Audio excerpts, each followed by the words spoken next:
여러분 안녕하십니까? 김항식입니다. 세상에서 가장 아름다운 것은 무엇일까? 사람마다 다르겠죠. 여러분 한번 생각해 보실까요? 여러분이 생각하는 가장 아름다운 것은 무엇일까? 여러분 자신인가요? 여러분의 아름다운 눈인가요? 아니면 맑고 고운 마음씨인가요? 내가 가장 아름답다, 나의 마음이 가장 아름답다라고 하는 사람도 있겠지만 그것보다 다른 사람의 모습, 다른 사물의 모습에서 찾을 것입니다. 어떤 사람은 들에 핀 들장미를 보면서 아니면 들국화를 보면서 저는 가장 아름답다라고 볼 수는 없지만 서울 오산고등학교에서 재직하고 있을 때 이제 대체로 봄에 잡초 제거를 합니다. 여러분 학교에서도 잔디밭이 있었다면 많은 학생들이 선생님과 동원돼서 잔디밭에 들어가서 잡초를 제거합니다. 봄에 풀이 파릇파릇 돋아날 때 잔디와 잡초를 가장 잘 구별할 수 있기 때문이죠. 저 역시 우리 반 학생들과 함께 잔디밭에 들어가서 저희가 할당된 부분에 잡초를 제거하기 시작했습니다. 여러분, 봄에 잔디밭 속에 나는 것이 어떤 잡초인지 아시나요? 항상 두 개가 같이 핍니다. 하나는 노란 들국화, 아니요, 노란 민들레입니다. 또 하나는 녹색의 보랏빛을 띤 제비꽃, 그러니까 녹색 줄기 이파리에 보라색 꽃입니다. 참 신기하게도, 너무너무 신기하게도 민들레꽃이 있는 그곳에는 반드시 보랏빛의 제비꽃이 있습니다. 그리고 마주보고 있는 것처럼 보입니다. 저는 그때 이것보다 아름다운 것이 있을까라는 생각을 해봤습니다. 여러분, 작은 민들레꽃을 가만히 오랜 동안 들여다본 적 있나요? 그리고 제비꽃을 보신 적 있나요? 어떻게 그렇게 아름다울 수 있을까? 그냥 밟고 지나갈 수 있는 들꽃인데 가만히 오랜 동안 들여다보니 정말 아름다웠습니다. 그래서 저는 그때 그 생각을 해봤습니다. 아, 디자이너들이 들꽃을 보면서 옷에 배색을 맞추나 보다라고 했습니다. 만약에 여러분 녹색의 보랏빛의 옷 굉장히 촌스러울 것입니다. 그런데 제비꽃을 보았을 때 너무너무 아름답지 않나요? 엉겅퀴꽃도 그렇습니다. 녹색의 보랏빛입니다. 만약에 여러분 중에 의상 디자이너가 계시다면, 아니면 의상 디자이너의 꿈을 가지고 있다면 녹색 바탕에 보라색이 중간중간 들어가 있는 옷을 만들어 보시기 바랍니다. 물론 혼났습니다. 잡초 제거하지 않고 쓸데없는 짓 한다고. 그래서 그 부분에 관한 해프닝이 있었던 것을 제가 칼럼으로 어설프게 한 편 쓴 글도 있습니다. 교장 선생님의 말씀을 몸으로 실천하는 분이 학교의 교감 선생님이죠. 교감 선생님은 생물 선생님이셨는데 저에게 쓸데없는 짓 하지 말고 빨리 잡초 제거하라고. 저는 사실 잡초보다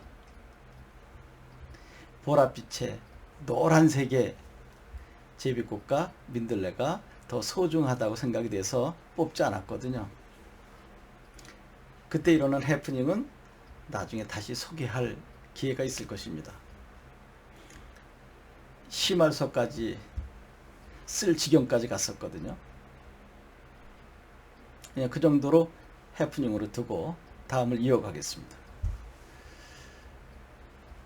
저는 고등학교 때 안병욱 교수와 지금도 살아계시는 연세대학교 명예교수인 김용석 교수의 강의를 일주일에 한 번씩 흥사단에 가서 금요 강좌로 들은 적이 있습니다. 그때 안병욱 교수가 하신 말씀이 지금도 귀에 생생합니다. 세상에서 가장 아름다운 것은 어머니가 태어난 지 얼마 안 되는 자녀를 가슴에 안고 젖을 먹이는 장면이다. 지금부터 떠올려 보세요. 엄청난 산통을 겪고 태어난 우리 귀한 아기. 어머니가 젖을 먹이면서 아이를 바라보고 아이는 또랑또랑한 눈빛으로 엄마를 바라보는 그 눈빛. 엄마의 눈빛과 어린 아이의 눈빛이 마주치는 그 장면이 세상에서 가장 아름다운 것이었다라고 이야기하셨습니다.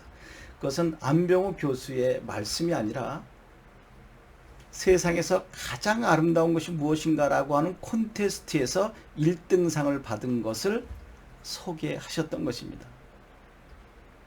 그리고 실제로 안병욱 교수의 고뇌를 넘어 환회로라고 한 책에도 그 내용이 적혀 있습니다. 여러분들 입장에서 보면 그럴 수 있지. 그러나 그것이 세상에서 가장 아름다울까? 여러분이 생각하는 것, 그것이 가장 아름다운 것일 수 있습니다. 왜냐하면 모든 것은 다 상대적이니까요. 그런데 저는 공감합니다.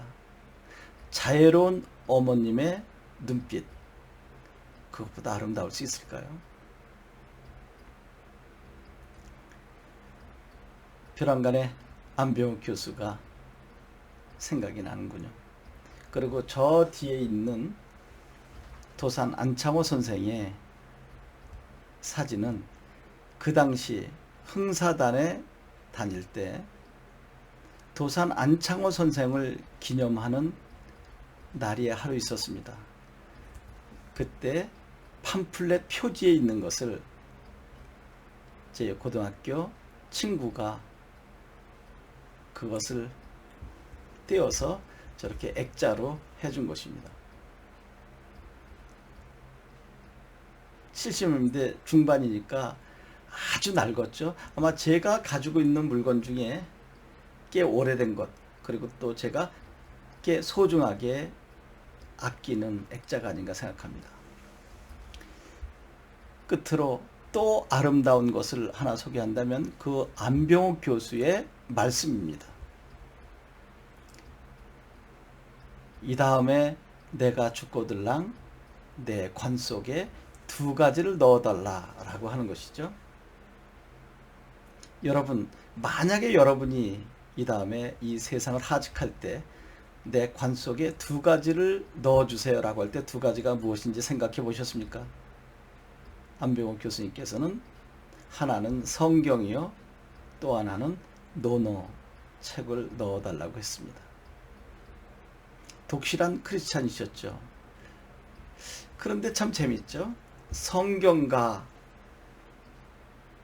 유교의 상징 논어는 어떻게 보면 어울리지 않는 것이죠. 인간들의 윤리의식, 보물창고라고 하는 논어는 어떻게 보면 성경의 대척점에 있는 것일 수 있겠죠. 인간들이 만들어 놓은 윤리의식을 지켜가자. 그러면 하나님의 말씀과는 별개의 것이 될 수도 있겠죠. 물론 성경의 잠언 상당한 윤리 교과서이기도 합니다. 하나님의 세계가 있는데도 불구하고 인간의 윤리의식의 보고인 논어를 그렇게 중시했다고 한다면 어떻게 보면 성경 입장에서 논어는 또 다른 바벨탑을 쌓은 것인데 안병욱 교수는 아주 독실한 크리스찬인데 성경과 논어 두 권을 관 속에 넣어달라고 했습니다. 세상에서 가장 아름다운 것이 무엇인가 라고 하는 이야기를 하는 과정 속에 안병욱 교수가 만약에 내가 죽으면 성경과 논어를 넣어달라고 하는 그것이 제가 생각할 때 참 아름다운 일 아닌가라는 생각을 해봤습니다. 물론 안병욱 교수님은 돌아가셨습니다.